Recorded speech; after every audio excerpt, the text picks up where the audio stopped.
السلام عليكم ورحمة الله وبركاته.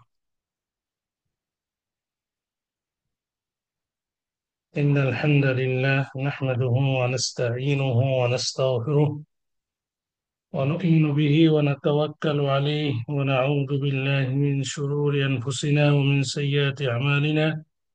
من يهد الله فلا مضل له ومن يضلله فلا هادي له. وأشهد أن لا إله إلا الله وحده لا شريك له، وأشهد أن محمدا عبده ورسوله. أما بعد فإن أصدق الحديث كتاب الله، وخير الهدي هدي محمد صلى الله عليه وسلم، وشر الأمور محدثاتها، وكل محدثة بدعة، وكل بدعة ضلالة، وكل ضلالة في النار. أعوذ بالله من الشيطان الرجيم. بسم الله الرحمن الرحيم.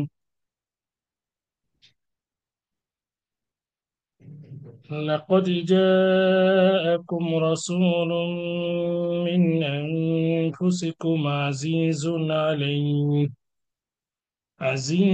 عليه ما عنتم حريص عليكم بالمؤمنين رؤوف رحيم. وقال تعالى أيضا: بسم الله الرحمن الرحيم. ألم تر كيف فعل ربك بأصحاب الفيل؟ ألم يجعل كيدهم في تضليل، وأرسل عليهم طيرا أبابيل ترميهم بحجارة من سجيل فجعلهم كعصف مأكول. الحمد لله। সমস্ত প্রশংসা আল্লাহর জন্য। সালাত ও সালাম বর্ষিত হোক শেষ নবীর প্রতি। আল্লাহুম্মা সাল্লি ওয়া সাল্লিম ওয়া বারিক আলা নবিয়িনা মুহাম্মদ ওয়া আলা আলিহি ওয়া সাহবিহি আজমাইন। সম্মানিত উপস্থিতি, আলহামদুলিল্লাহ আমরা ঈশা আল্লাহর পথে কোরআন আলোয় গ্রুপ কর্তৃক সাপ্তাহিক দিনী হালাকার রবিবারের দ্বিতীয় অধিবেশনে যোগদান করতে পেরে আবারও আল্লাহ দরবারে শুকরিয়া আদায় করছি। আলহামদুলিল্লাহ। আমরা রবিবার বা সাপ্তাহিক হালাকার একেবারে শেষ অংশে আমরা এখন রয়েছি। আজকে এই অংশে আপনাদের সামনে সিরা আন-নববিয়্যা সাহিহা রাসূল সাল্লাল্লাহু আলাইহি সাল্লামের জীবনের জীবনী থেকে কিছু অংশ আপনাদের সাথে শেয়ার করব। ওমা তৌফিক ইল্লা বিল্লাহ। সিরা সম্পর্কীয় সূরা তাওবার শেষের আগের আয়াত আপনাদের সামনে তেলাওয়াত করেছি, সাথে সাথে সূরা আল ফিল পুরোটাই তেলাওয়াত করেছি। এই দুটোকে সামনে রেখে আজকে বেশ কিছু বিষয় আলোচনা করেই আলোচনা ইতি আনবো। মা তৌফিক ইল্লা বিল্লাহ। সর্বোচ্চ হয়তো বা 1 ঘন্টা আজ আলোচনা এবং প্রশ্ন উত্তর দুটো মিলে। আল্লাহ সুবহানাহু ওয়া তাআলা তৌফিক দান করুন সহিভাবে সঠিকভাবে উপস্থাপন করার জন্য। সম্মানিত উপস্থিতি, ইতিপূর্বে আমরা রাসূল সাল্লাল্লাহু আলাইহি সাল্লামের আহ, যে বংশ, জন্ম, এইগুলো নিয়ে আমরা আলোচনা করেছিলাম। আমরা জেনেছিলাম রাসূল সাল্লাল্লাহু আলাইহি সাল্লামের দাদা আব্দুল মুত্তালিব মুত্তালিব এই সম্পর্কে আমরা কিছু আলোচনা করেছিলাম। তো আজকে আহ, রাসূল সাল্লাল্লাহু আলাইহি সাল্লামের পিতার বাবা আব্দুল মুত্তালিবের সাথে যে কাবা দুটি ঘটনা, সেই দুটি ঘটনা দিয়ে আজকে আলোচনা শুরু করব। প্রথম ঘটনা জমজম কূপ খননের ঘটনা, দ্বিতীয়টি হস্তি যুদ্ধের ঘটনা বা সূরা ফিলের অবতরণের যে প্রেক্ষাপট সেটির ঘটনা। আমরা প্রথমটি নিয়ে আলোচনা করব, জমজম কূপ খনন এবং জমজম জমজম পানির ফজিলত। এগুলো নিয়ে আজকে কিছু কথা বলবো ইনশাআল্লাহ। জমজম কূপ আমরা সকলে জানি যে মক্কা অবস্থিত, যেটির সাথে হাজিরা বেশি সম্পর্ক রাখে। হাজিরা যে কূপ থেকে বেশি উপকার অর্জন করে থাকে। এই জমজম কূপ এর ইতিহাস পুরাতন ইতিহাস। ইসমাঈল আলাইহিস সালাতু ওয়াস সালাম পানির জন্য যখন ছটফট করছিল, তার মাতা এদিক সেদিক ছোটাছুটি করছিল সন্তানকে পানি পান করার জন্য, তখন এই জমজম কূপের সৃষ্টি আল্লাহ সুবহানাহু ওয়া তাআলা সৃষ্টি করেন। সেই ঘটনাই শুরু জমজম কূপের। এরপরে অনেক জমজম কূপের মডিফাই হয়েছে, অনেক সময় বন্ধ হয়েছে, আবারও সেখান থেকে পানি উত্তোলন করেছে। তো এইভাবে সর্বশেষ আব্দুল মুত্তালিব স্বপ্ন দেখলেন, যখন সেই কুরাইশের সময় জমজম কূপ থেকে পানি উঠছিল না এই পর্যায়ে, বা সেই কূপ সম্পর্কে যখন তারা অবহিত ছিল না, সেই অবস্থায় আব্দুল মুত্তালিব স্বপ্ন দেখলেন যে তাকে জমজম কূপ খননের আদেশ দেওয়া হয়েছে। সিরা আন-নববিয়্যা সহিহ ডক্টর আকরাম দিয়াল উমরির যে কিতাব 91 পেজে সেটি উল্লেখিত হয়েছে। আহ, আর আমরা আর রাহিকুল মাখতুম থেকে যে ঘটনাগুলো বলছি, সেখানে অনেক দুর্বল হাদিস, দুর্বল রেওয়ায়তের সন্নিবেশ হয়েছে। তো আমরা যদি লক্ষ্য করি যে ডক্টর আকরাম দুয়া আল উমরের সিরা আন নববিয়্যা সহিহ গ্রন্থ, সেখানে আমরা দেখতে পাই এই বিষয়ে অনেক ঘটনা রয়েছে, অনেক কথা রয়েছে। তিনি উল্লেখ করেছেন অনেক জাল জয়ীফ রেওয়ায়ত রয়েছে। এখানেও সিরা আর রাহিকুল মাখতুমে কিছু দুর্বল বর্ণনা রয়েছে। তো এখানে রয়েছে দুইটি সমন্বয় বলবো। প্রথমত রাহিকুল মাখতুম, এখানে এভাবে এসেছে আব্দুল মুত্তালিবকে স্বপ্ন দেখা হলো, তাকে জমজম কূপ খননের আদেশ দেওয়া হয়েছে, স্বপ্নের মধ্যে তাকে জায়গাও দেখিয়ে দেওয়া হয়েছে। সিরা আন নওবিয়া সহিহ গ্রন্থে এভাবে এসেছে যে চার চার চার চারটি রাত্রি চারটি রাত্রি তাকে স্বপ্ন দেখা হয়েছে জমজম কূপ খনন করার জন্য। 3 রাত্রি, তৃতীয় রাত্রিতে আহ তৃতীয় রাত্রি পর্যন্ত তাকে স্বপ্নে স্থানটি দেখানো হয়নি। চতুর্থ রাত্রে তাকে স্থান দেখানো হয়েছে এবং তার নামও স্পষ্ট তাকে বলা হয়েছে, সেটির নাম হলো জমজম। এইভাবে সঠিকভাবে এসেছে। তো রাহিকুল মাকতুম এইভাবেই এসেছে যে তাকে জায়গা দেখিয়ে দেওয়া হয়েছে। তো বাস্তবে চতুর্থ রাত্রে তাকে জায়গা এবং তার নাম পর্যন্ত দেখিয়ে দেওয়া হয়েছে।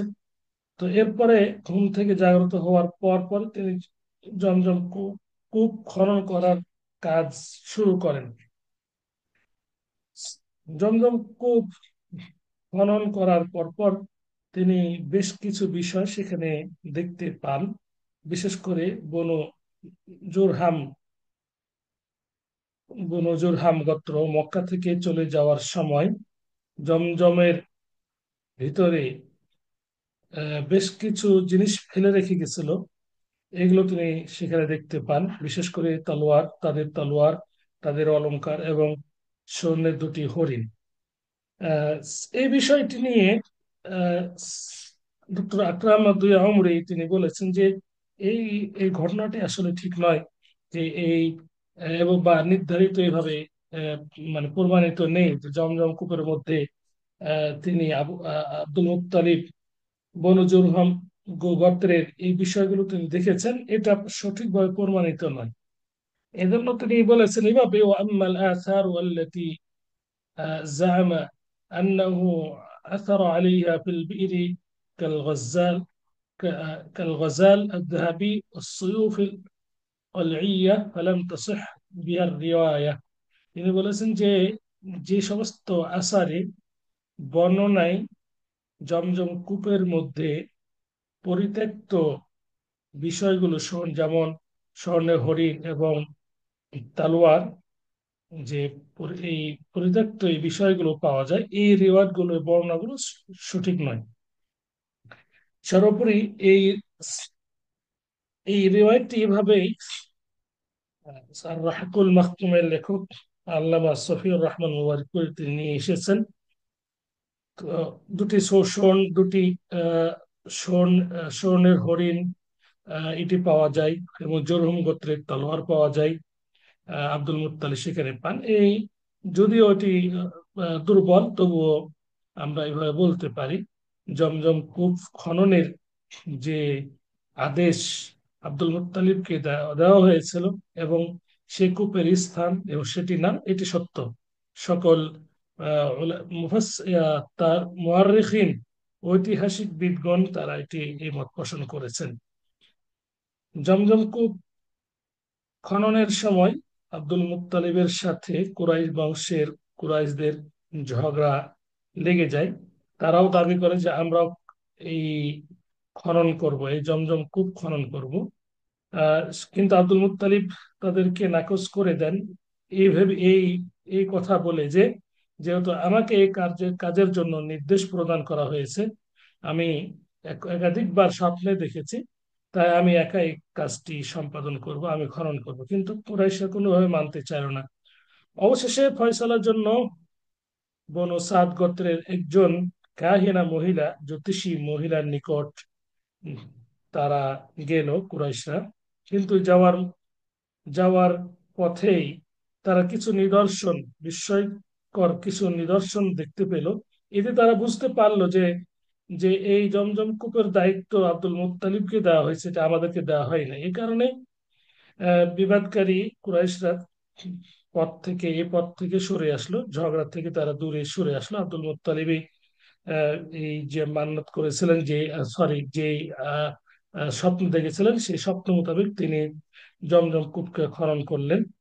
আর সেই সময়ে তিনি একটি মান্নত করেছিলেন আব্দুল মুত্তালিব, যে আল্লাহ যদি আমাকে 10টি পুত্র দান করেন, এবং তারা যখন নিজেদের রক্ষার মতো বয়সে উপনীত হয় বা হবে, তখন আমি একটি সন্তানকে আল্লাহর নামে কাবার পাশে কোরবানি দিব। এই মান্যতটি করেছিল। এই মান্যতের ব্যাপারে আমরা পরবর্তীতে উল্লেখ করব ইনশাল্লাহ। তো এই মান্যত আহ, মান্যতের যে আহ, নামটি, সেটি ছিল পরবর্তীতে সেটি জানা যায় যে আব্দুল্লাহ, রসুল সাল্লাহ সাল্লামের বাবা। এই ঘটনা পরবর্তীতে আসবে ইনশাআল্লাহ। এখান থেকে যেটা আমাদের জানার মেন বিষয়, সেটি হলো জমজম কূপ। এটি ইসমাইল আলাইহিস সালাম যখন পানির জন্য ছটফট করছিলেন, তখনই এই কূপের আবির্ভাব হয়েছে। আল্লাহ সুবহানাহু ওয়া তাআলা সেই কূপটিকে সৃষ্টি করেছেন। আর এই কূপটি অনেক সময় বন্ধ হয়েছিল। পানি উত্তোলন থেকে এই কূপ থেকে পানি উত্তোলন হতো না সবসময়। সর্বশেষ আব্দুল মুত্তালিব, রসুল সাল্লাহ সাল্লামের যে দাদা, তিনি স্বপ্ন দেখেন। স্বপ্ন দেখার পর কূপ খনন করেন। এই কূপ খনন আহ, তিনি করেন, এবং তখনই তিনি মান্যত করেন আল্লাহর শুকরিয়া স্বরূপ, যে জাহিলি যুগের যে মান্যতের পদ্ধতি ছিল সেইভাবে, যে তিনি তার 10টি সন্তান হলে একটি সন্তানকে আল্লাহর আহ, জন্যই কাবার পাশে কোরবানি দিবেন। এই ছিল জমজম কূপ খননের কুরাইশের সময়ের ঘটনা, সংক্ষেপে ঘটনা। এই ঘটনা যেটি বলা হলো যে দুটি সোনে হরিণ, জুরহুম গোত্রের তরোয়াল, এটা নিয়ে মতানৈক্য রয়েছে। এই জন্য এটা আমাদের মুখ্য বিষয় না। আমাদের মুখ্য বিষয় হলো যে সিরাত নববিয়া সহিহা, এটি জানা এবং আমল করা। যেহেতু এই ব্যাপারে সকল ঐক্যমত যে আব্দুল মুত্তালিবই তিনি তখন হরণ করেছেন, এই বিষয়টিকে আমরা এতটুকু বন্ধ রাখতে পারি, আল্লাহ আলম। এখন আমরা জমজম কূপের সাথে হাজিরা বিশেষ করে এর সাথে সম্পর্ক রাখেন, বিশেষ করে যারা উমরা এবং হজে যান বা স্থানীয় যারা সেখানে বসবাস করেন। তারা জমজম কূপ থেকে সরাসরি পানি নিতে সক্ষম না হলেও, যেভাবে তারা পানি হাতের মুঠে পেয়ে থাকে সরকারের মাধ্যমে, সেভাবে তারা পানি পান করেন। চলুন আমরা জমজম জমজম পানির কিছু ফজিলত জেনে নিই। জমজম কূপটি কি, এটি আমরা ইতিপূর্বে জেনেছি। জমজম কূপ হলো আরবিতে এইভাবে বলা হয়েছে।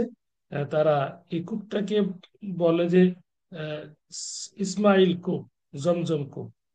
এই জমজম বলে পরিচিত, পরিচিত সকলের নিকট, যেটি মসজিদুল হারামে যেটি অবস্থিত, কাবা, আল্লাহর যে ঘর, সেই ঘর, সেই ঘর থেকে জমজম কূপের যে মধ্যবর্তী গ্যাপ, সেটি হচ্ছে 38 হাত।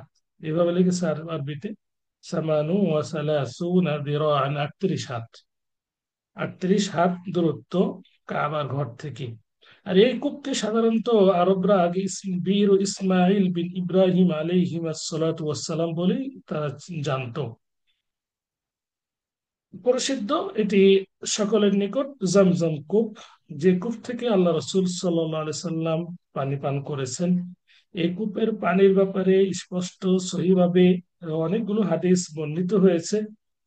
তন্মধ্যে এই একটি হাদিস হলো যেটি বুখারী এবং বুখারীতে আহ, বিশেষভাবে উল্লেখিত হয়েছে।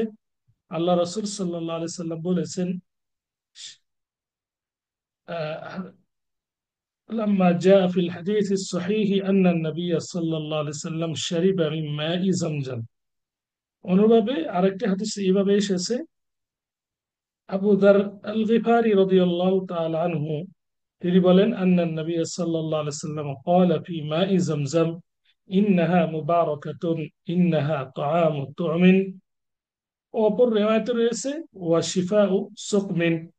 প্রথম যে হাদিসটি, সেখান থেকে আমরা জানতে পারি, হাদিসটি বুখারীর, আল্লাহ নবী সাল্লাল্লাহু আলাইহি সাল্লাম শারিবা মিন মাই জামজাম, জামজাম থেকে তিনি পানি পান করেছেন। জামজাম থেকে, মিন মাই জামজাম, জামজামের পানি হতে তিনি পান করেছেন। তাহলে এই জামজাম কূপ থেকে আল্লাহ রসুল সাল্লাল্লাহু আলাইহি সাল্লাম পানি পান করেছেন, এটি বুখারীতে আমরা পেলাম।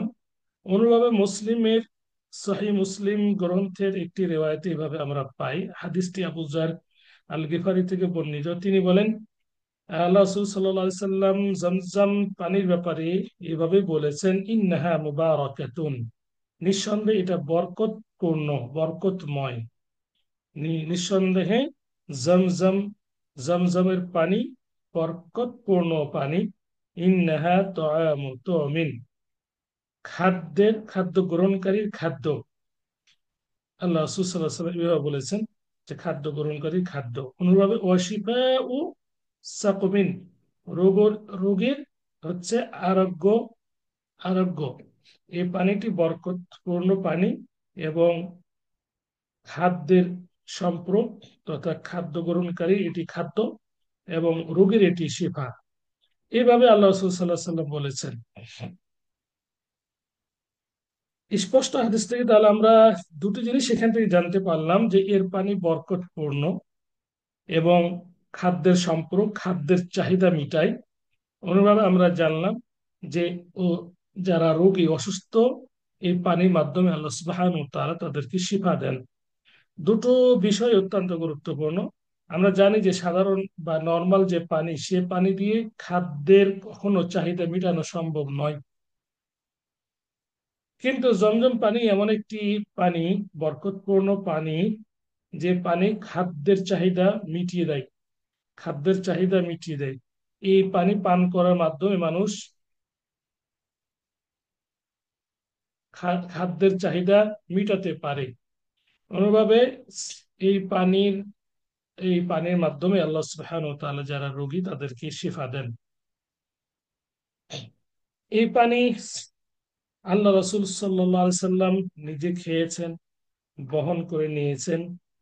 এইভাবে আমরা হাদিসে আরো অনেক এর ফজিলত পাই। আহ জাবির রাদিয়াল্লাহু তাআলা আনহু তিনি বলেন, আন্না রাসূলুল্লাহ সাল্লাল্লাহু আলাইহি সাল্লাম قال ماء زمزم لما شرب له اللهم إني أشربه لعطش يوم القيامة أو كما قال عليه الصلاة والسلام। যে পানি পান করার জন্য, পান করার জন্য এই জমজম পানি আল্লাহ রাসূল সাল্লাল্লাহু আলাইহি সাল্লাম পান করেছেন। এবং স্পষ্টভাবে তিনি বলেছেন এর পানি বরকতপূর্ণ পানি, খাদ্য সম্পর্ক এবং রোগের আরোগ্য দানকারী। এই পানি দ্বারা আল্লাহ রসুল সাল্লামের আহ বক্ষকে, বুককে ধৌত করেছিলেন ফেরেশতাগণ, যেটি আমরা শাক্কুস সাদর, আহ বক্ষ, আল্লাহ রসুল সাল্লাহ সাল্লামের বক্ষ যে আহ, ফেট চিরে যে তার কল্পকে আহত করেছিলেন, আমরা দেখতে পাই হাদিসে যে এই জমজম পানি দ্বারাই এই আল্লাহ রসুল সাল্লাহ সাল্লামের এই হৃদয়কে ধৌত করা হয়েছিল। হাদিসটি বুখারী মুসলিমে স্পষ্টভাবে এসেছে এইভাবে যে ফানাজালা জিবরিল আলাইহিস সালাম ফাফাররাজা সাদরি থুম্মা গাসালাহু বিমাই জামজাম, যে জিবরিল আলাইহিস সালাম আগমন করলেন, অতঃপর আমার বক্ষকে আম, ছিদ্র করলেন, অতঃপর জামজাম পানি দ্বারা ধৌত করলেন। এই হাদিসটি বুখারীতে রয়েছে। তাহলে রাসূল সাল্লাল্লাহু আলাইহি সাল্লামের বক্ষকে, যে বক্ষ থেকে যে ছিদ্র করে যে হৃদয় বের করে হৃদয়কে, পাল্পকে ধৌত করা হয়েছিল, সেই ধৌত করার যে পানি সেটি ছিল জমজম পানি। জমজম পানি নিঃসন্দেহে একটু বরকতপূর্ণ পানি। এই কারণেই জিবরিল আলাইহিস সালাতু ওয়াস সালাম রাসূল সাল্লাল্লাহু আলাইহি সাল্লামের কলবকে জমজম পানি দ্বারা ধৌত করেছেন। নবী করিম সাল্লাল্লাহু আলাইহি সাল্লাম এই কারণেই একে বরকতপূর্ণ পানি বলেছেন। আর একে খাদ্যের সম্পর্ক হিসেবে রাসূল সাল্লাল্লাহু আলাইহি সাল্লাম স্পষ্ট ইরশাদ করেছেন। এবং রোগের যে চিকিৎসা, মুক্ত দানকারী এর মাধ্যম, এটা আল্লাহ রাসূল সাল্লাল্লাহু আলাইহি সাল্লাম বলেছেন। এই পানি পান করার কিছু আদব বা নিয়ম কানুন রয়েছে, যেটি আমরা অনেকেই হয়তো বা জানি না। জানলে ওয়াদাক্কির ফাইন্না যিকরা তানফাউল মুমিনিন, এই আয়াতকে বাস্তবায়ন করার লক্ষ্যে আবারও বলার চেষ্টা করছি। জমজম পানি সাধারণ পানির মতোই পান করা, এটি হচ্ছে সুন্নত। তবে বেশ কিছু এর আরো ফজিলত রয়েছে এবং আদব রয়েছে পান করার। তার মধ্যে একটি দোয়া পাওয়া যায়, সেই দোয়াটি উল্লেখ করব। সর্বপ্রথম এর আদাব হচ্ছে কিবলা দেখি মুখ করে পান করা, এগুলো হচ্ছে আদাব। কারণ আল্লাহ রাসূল সাল্লাল্লাহু আলাইহি সাল্লাম এইভাবেই জমজম পানি পান করেছেন। সেখানে যে বিসমিল্লাহ বলা, 3 নিঃশ্বাসে পানি পান করা, সবশেষে আলহামদুলিল্লাহ বলা, এবং অন্যান্য পানির মতো একে বসে পান করা। আর যে হাদিসটি এসেছে এভাবে যে রসুল সাল্লাল্লাহু আলাইহি সাল্লাম জমজমের পানি দাঁড়িয়ে পান করেছেন, যেটি বুখারীতে রয়েছে, এই হাদিসটি ওলামায়ে কেরামগণ বলেছেন যে পানি পান করা দাঁড়িয়ে এটি জায়েজ। এই জায়েজ এখান থেকে প্রমাণিত হয়। তবে সুন্নাহ হলো বসেই পানি পান করা, বসেই পানি পান করা।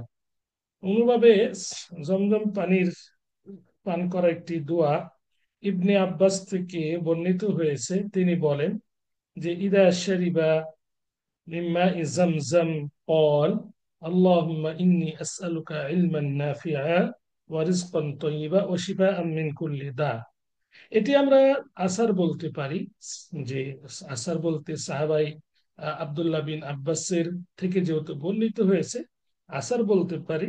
এটা বলাটা যেহেতু সাহাবাই کرام থেকে বর্ণিত হয়েছে, এটি বলাটাও বলা যেতে পারে, ভালো দিক। এর অর্থ, আল্লাহ, হে আল্লাহ, আমি তোমার নিকট উপকারী জ্ঞান চাচ্ছি, বিদ্যা চাচ্ছি উপকারী, এবং প্রশস্ত রিজিক চাচ্ছি, এবং প্রত্যেক রোগ থেকে আমি আরোগ্য চাচ্ছি। দোয়াটি বলা যেতে পারে, কোনো সমস্যা নেই। তবে সর্বসম্মতি ক্রমে এর এই এই পানি পান করার নিয়ম বা আদব হলো অন্যান্য পানি পান করার মতোই আল্লাহ রাসূল সাল্লাল্লাহু আলাইহি সাল্লাম পান করেছেন।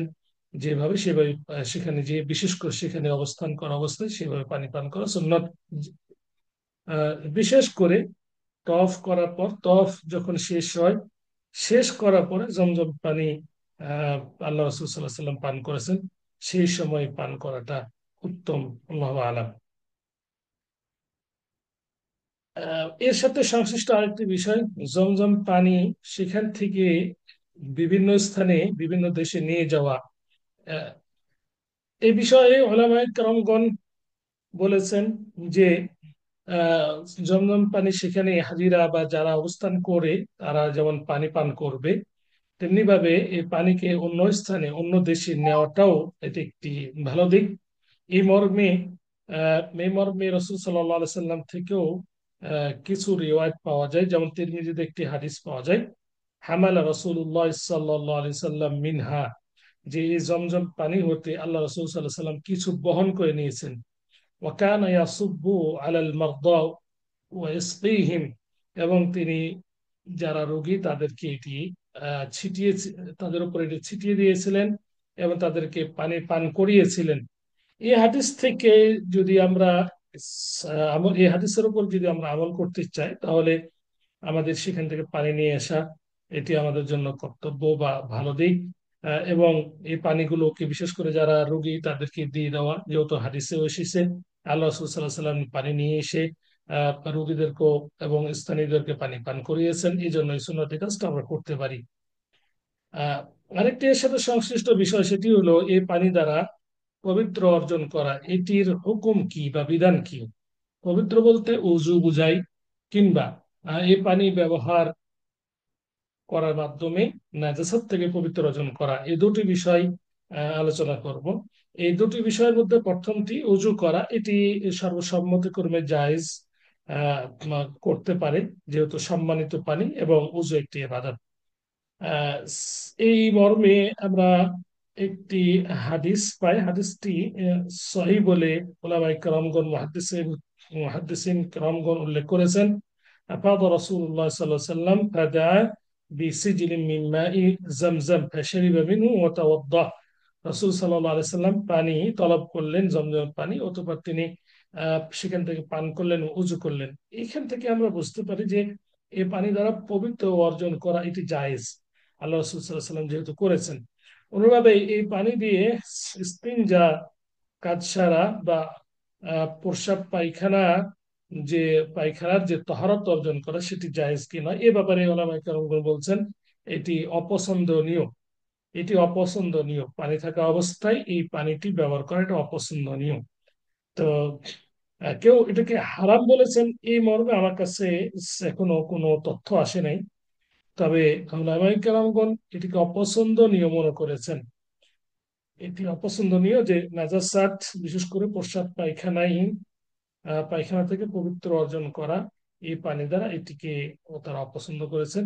এই জন্য আমাদের বেঁচে থাকা, সতর্ক থাকা দরকার। পানি না পেলে এটি ব্যবহার করবে, কারণ তৎকালীন সময়ে এই কূপের পানি দিয়ে সব কাজ করা হতো, কিন্তু যেহেতু পানি ছিল না, আর এখন যেহেতু পানি রয়েছে, এই জন্য এই এই পানিটি যেহেতু ইনহা মুবারাকা বলা হয়েছে, আর এই বিষয়টি যেহেতু মানে এই পানিকে সকলে সম্মান করে, আর বাস্তবেই বরকতপূর্ণ সম্মানীয় একটু পানি, এই জন্য এই পানি দ্বারা এই ধরনের কাজ করা না করাই এটি যে উত্তম। এবং সাহাবায়ে কেরামগণের আমল ছিল যে এই ধরনের উত্তম কাজকে সম্মান করা, এই জন্য সম্মান করতে হবে। আল্লাহ সুবহানাহু ওয়া তাআলা আমাদেরকে সেই ধরনের সম্মান করা তৌফিক দান করুন। প্রিয় উপস্থিতি, তাহলে আমরা জমজম কূপের আমরা যে ইতিহাস, কুরাইশ যুগের আব্দুল মুত্তালিবের মাধ্যমে খনন এবং পানি পান করার কি ফজিলত, সেগুলো আমরা জানতে পারলাম। এখন আমরা সূরা ফিল আহ, এবং হস্তি যুদ্ধের ঘটনা নিয়ে আলোচনা করে আজকে আলোচনা এটি টানবো। ওয়া তাওফীক ইল্লা বিল্লাহ। চলুন আমরা আব্দুল মুত্তালিবের সাথে দুটি ঘটনার সম্পর্ক নিয়ে আলোচনা করবো বলেছিলাম। প্রথমটি জমজম কূপের খনন, সেটি আলোচনা করলাম। এর সাথে সংশ্লিষ্ট জমজম কূপের পানি থেকে আহ, আমরা কি করতে পারি, এর ব্যবহার কি, এর ফজিলত কি, এগুলো আমরা কিছুটা উল্লেখ করলাম।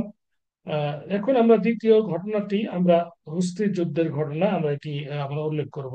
দ্বিতীয় ঘটনাটি এই, আবিসিনিয়ার বাদশাহ নাজ্জাশীর পক্ষ থেকে আব্রাহা সাবা হাবাসি ইয়ামানের গভর্নর আহ, আহ, হিসেবে নিযুক্ত ছিলেন।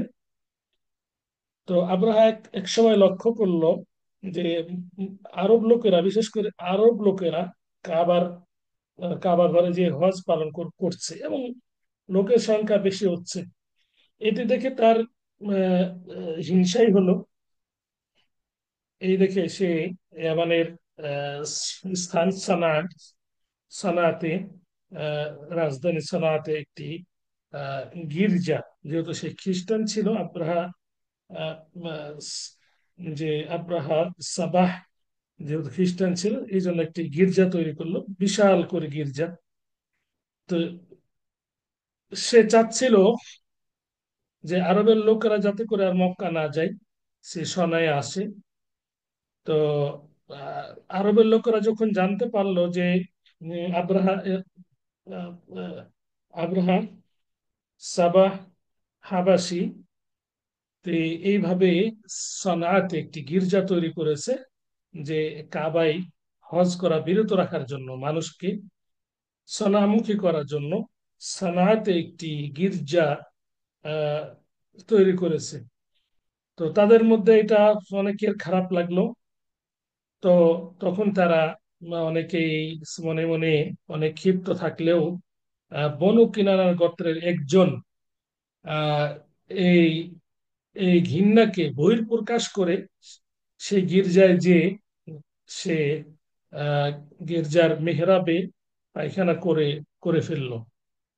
আহ, আব্রাহার আব্রাহার কাছে এই সংবাদ পৌঁছলো। যখনই পৌঁছলো তখন এটা অনেক ক্ষুব্ধ হলো। ক্ষুব্ধ হওয়ার পর তিনি ইচ্ছা করলো যে কাবা ঘর ধ্বংস করব, ধ্বংস না করলে আর উপায় নেই। কারণ আরব লোকেরা আমাদের এই গির্জাকে ঘৃণা করছে এবং এই গির্জার মানহানি করেছে। অতএব সেটা ধ্বংস করে দিলে আমার মনে হয় ভীষণটা ঠিক থাকবে। এই এই গির্জায় তারা আসবে। এজন্য তিনি অনেক আহ, সৈন্যবাহিনী নিয়ে কাবা ঘর আক্রমণ করার জন্য তিনি রওনা হলেন। এখানে রহিকুল মাখতুমের 60,000 দুর্ধর্ষ সৈন্য নিয়ে কাবা ঘর ধ্বংসের জন্য তিনি অগ্রসর হলেন, যে কথাটি উল্লেখ আছে সিরা আন নওবিয়া সহিহাতে, সেভাবে পাওয়া যাচ্ছে না। এবং অন্যান্য সিরা গ্রন্থে ওইভাবে পাওয়া যাচ্ছে না, লেখা আছে অধিক সংখ্যক। যা হোক, অনেক সংখ্যক আহ সৈন্যবাহিনী নিয়ে কাবা ঘর ধ্বংসের জন্য বের হলো। তার সাথে বেশ কিছু আহ হাতি ছিল। কেউ বলেছে 9টি, কেউ বলেছে 13টি।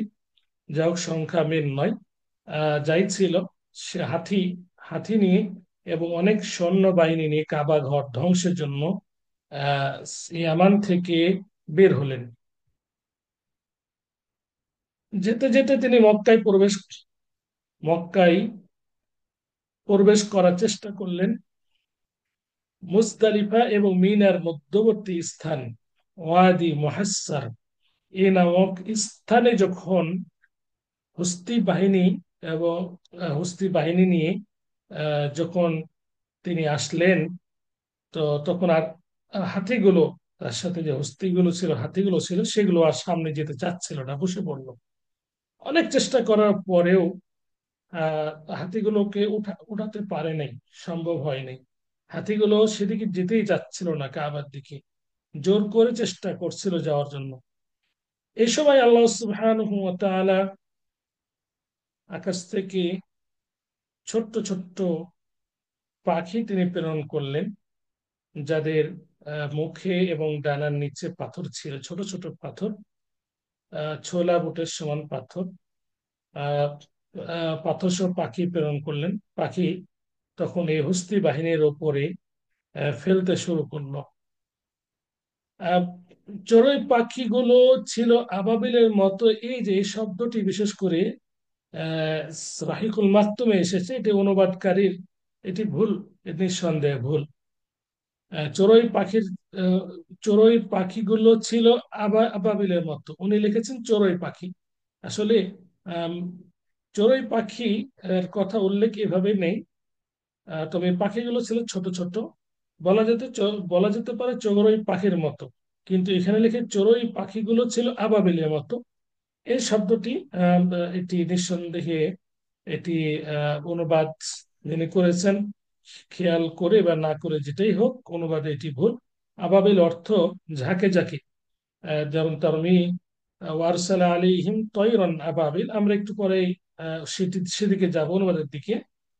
তো চড়ুই পাখির মতো বা ছোট পাখির মতো ঝাঁকে ঝাঁকে পাখি আল্লাহ সুবহানাহু ওয়া তাআলা প্রেরণ করলেন, যাদের প্রত্যেকের ডানায় এবং মুখে পাথর ছিল। সে পাথরগুলো তারা তারা ফেলছিল। তো পাথরগুলো কেউ কেউ বলেছেন মটরশুঁটির মতো, যাই হোক, ছোট ছোট পাথর। আহ, ছোট ছোট পাথর এগুলো যার শরীরে পড়েছে, যে অঙ্গে এই পাথরগুলো লেগেছে সেগুলো খসে পড়েছে, ধসে গেছে, জ্বলে পুড়ে অনেকে সেখানে মৃত্যুবরণ করেছে, অনেকে পলায়ন করেছে।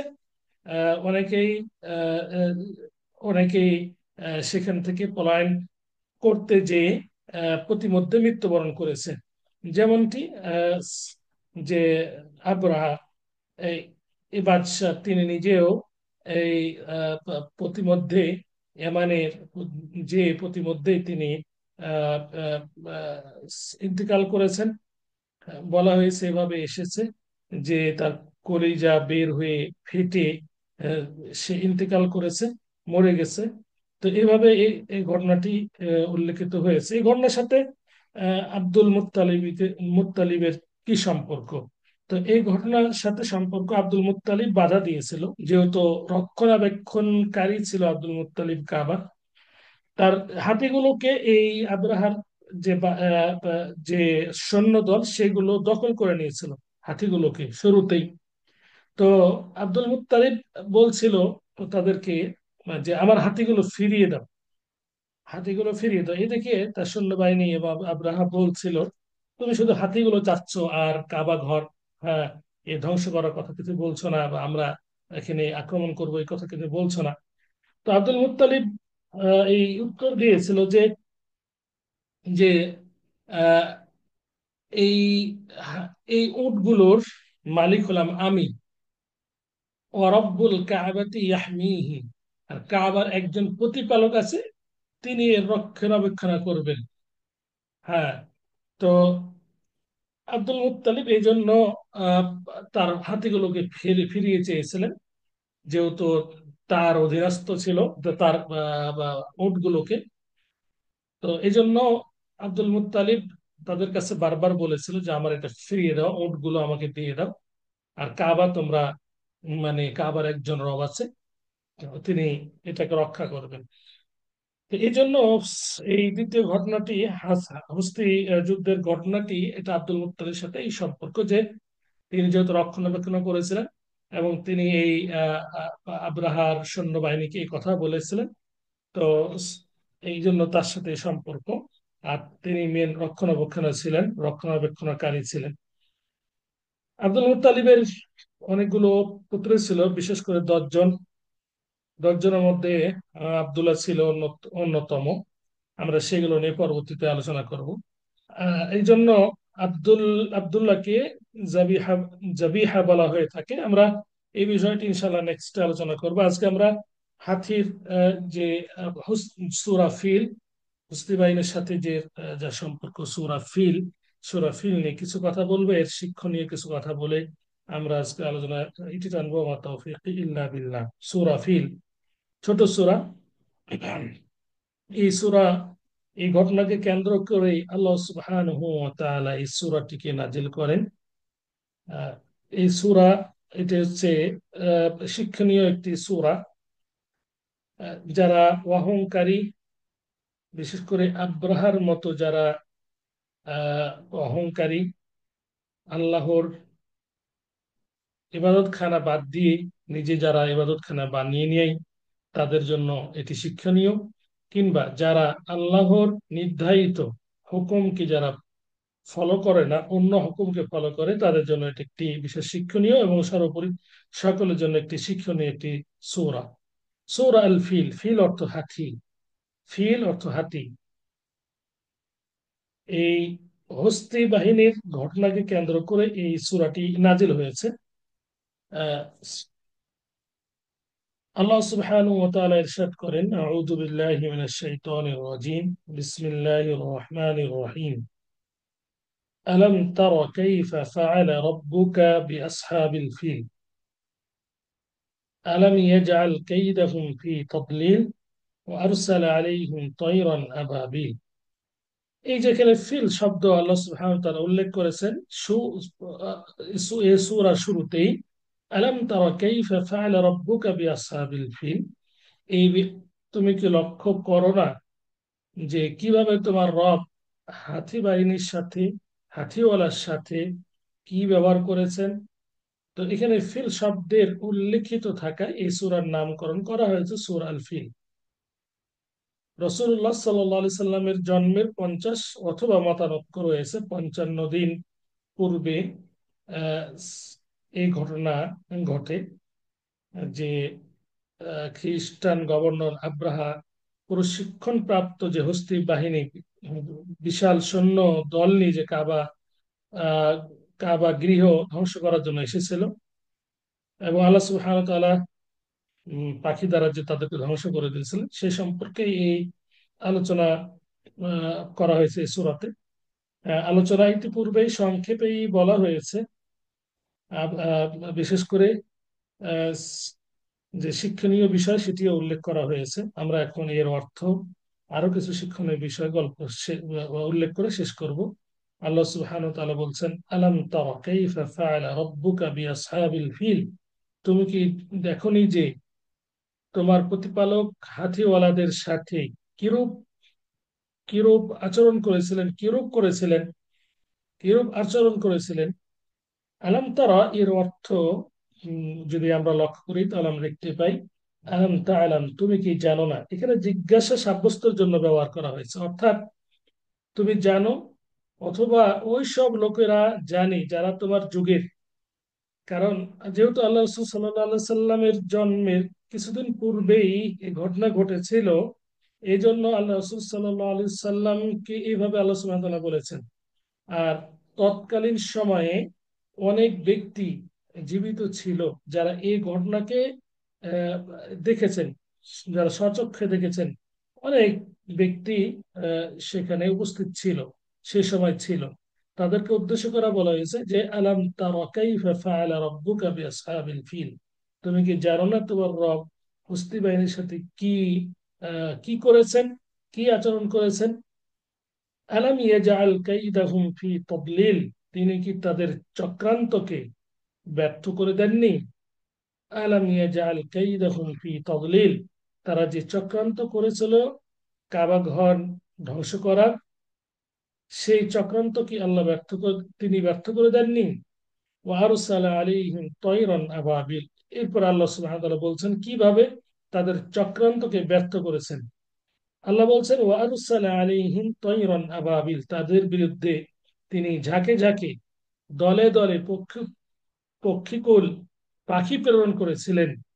ও আরসালা আলাইহিম, তাদের উপরে প্রেরণ করেছিলেন, তাদের বিপক্ষে তয়রন পাখি, পাখি সমূহ, আবাবিল ঝাঁকে ঝাঁকে। তো আবাবিল এটি পাখি নয়, বরং পাখির একটি গুণ যে ঝাঁকে ঝাঁকে, এক এক দল নয়, অনেক দল পাখিকে আল্লাহ সুবহানাহু ওয়া তাআলা তাদের বিরুদ্ধে প্রেরণ করেছিলেন। তারমিহিম বিহিজারাতিম মিন সিজ্জিল, পাখিরা কি করেছিল এখানে আল্লাহ বলছেন যে পাখিরা তাদের ওপর প্রস্তর পাথর নিক্ষেপ করেছিল।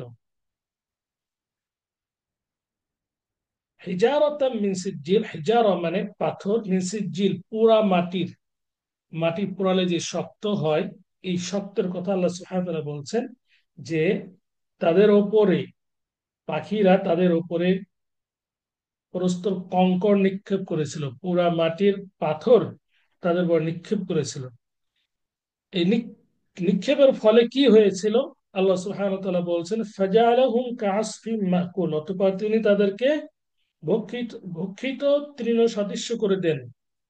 তার মানে পাখিরা যখন তাদের উপরে আহ, পাথর নিক্ষেপ করলো, তারা যেমন যে কাঁচা ঘাস শুকালে আহ, বা এই শুকানোর পরে যে গরু যেভাবে খেয়ে একে আহ, যেভাবে খেয়ে বের করে পায়খানার মাধ্যমে, যেভাবে একেবারে মিশে যায়, আল্লাহ সুবহানাহু ওয়া তাআলা সেটাই বলছেন।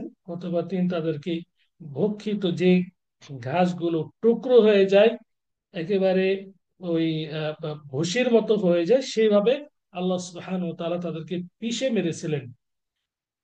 তো এই এই সূরা থেকে আমরা বুঝতে পারলাম যে অহংকারীর এবং আল্লাহর বিরুদ্ধচারণকারীর কি পরিণত হয়েছিল সূরা ফিলের। আল্লাহ রসুল সাল্লাল্লাহু আলাইহি সাল্লামের সাথে এই সূরার কি সম্পর্কে, সেটি হলো যেহেতু আল্লাহ রসুল সাল্লাল্লাহু আলাইহি সাল্লামের আবির্ভাব হয়েছে, আল্লাহ রসুল সাল্লাল্লাহু আলাইহি সাল্লামকে তারা মানতে অনেকেই চাচ্ছিল না, বিরুদ্ধাচরণ করছিল। এই কারণে আল্লাহ সুবহানাহু ওয়া তাআলা এই সূরা নাজিল করার মাধ্যমে জানিয়ে দিয়েছেন যে তোমরাও যদি বিরুদ্ধাচরণ করো, এই ধরনের আল্লাহর নাফরমানি করো, তাহলে তোমাদের পরিণতি হস্তি বাহিনীর পরিণতির মতো হবে, হতে পারে। তো এই সূরা থেকে আমরা শিক্ষা বিশেষ করে এটা পাই যে আল্লাহ বিধানকে পরিপূর্ণ মানতে হবে, এবং আল্লাহ ব্যতীত অন্যরা যারা যতই ভালো কাজ করুক না কেন সেই কাজগুলো বাতিল, সে কাজ কখনোই করা যাবে না। অন্যরা যতই সুন্দর করে ঘর নির্মাণ করুক সেই ঘরের ইবাদত করা যাবে না। আল্লাহর পক্ষ থেকে যেভাবে আদেশ এসেছে, যে ঘরের ইবাদত আল্লাহ সুবহানাহু ওয়া তাআলা যেভাবে করতে বলেছে সেভাবে করতে হবে। অতএব এখান থেকে সতর্ক থাকতে হবে যাতে করে আমরা আল্লাহর আদেশকে পরিপূর্ণ আমরা পালন করতে পারি, এবং আদেশ নিষেধ আমরা যেন পরিপূর্ণ আল্লাহ সুবহানাহু ওয়া তাআলার মানতে পারি। আল্লাহ সুবহানাহু ওয়া তাআলা আমাদের তৌফিক দান করুন। আহ, এবং আল্লাহর কাছে আমরা দোয়া করি আল্লাহ যেন আমাদের সঠিকভাবে এই এই জ্ঞানগুলো অর্জন করার তৌফিক দান করুন। ইতিহাস থেকে এবং অনেক শিক্ষণীয় বিষয় রয়েছে, বিশেষ করে ইতিহাসে যে এই ধরনের ধ্বংসপ্রাপ্ত বাহিনী সম্পর্ক আমরা জানতে পারলাম। আরো অনেক ধ্বংসপ্রাপ্ত বাহিনীর কথা আমাদের জানা দরকার। উহুদ যুদ্ধে কিভাবে মানে পরাজিত হয়েছে কাফেরগণ, অনুভাবে আরো অন্যান্য যুদ্ধে, সেগুলো আমরা জানার চেষ্টা করব।